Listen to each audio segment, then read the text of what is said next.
বেশি কিছু তামঝাম না করে আজকে ব্রেকফাস্টটা খুব সিম্পলের মধ্যে বানিয়ে ফেললাম। প্রথমে তাওয়াতে একটু ঘি নিয়ে নিয়েছি বেশি করে, যাতে ব্যাটারটা না পুড়ে যায় বা লেগে যায়। সেকেন্ড বারের বানানোর সময় আর এতটা ঘি লাগবে না।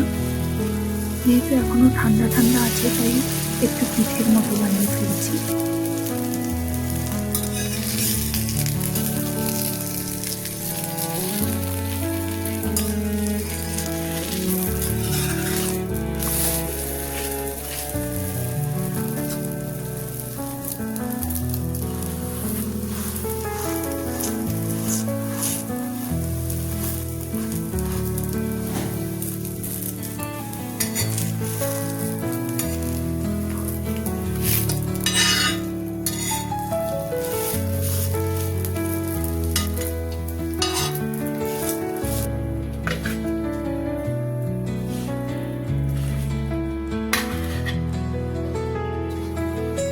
আবারও ওই তাওয়াতে একটু বাটার দিয়ে দিলাম।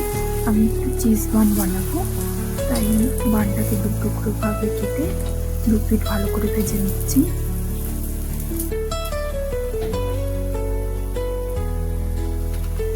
এবার মাছ বরাবর চিজ স্লাইসগুলো দিয়ে দেব।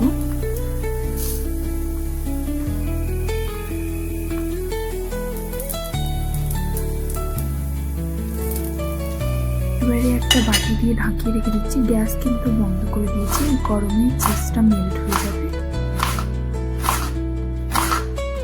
আমার আপেল খুব একটা ভালো লাগে না, খারাপও লাগে না, কিন্তু যখন আপেল খেতে ইচ্ছে করে না, কিন্তু ফ্রিজে অনেক আপেল থাকে, তখন আমি যখন টুকরো করে কেটে দইয়ের মধ্যে দিয়ে দিই। আর একটু দেবো নুন। আর এখানে আমি চাট মশলা না ইউজ করে জিরা ঘরেই একটু মানে কড়াইতে ভেজে নিয়ে সুন্দর করে শিলে বেটে দিয়েছি। চাট মশলার থেকে জিরা পাউডার টেস্ট খুব ভালো লাগে।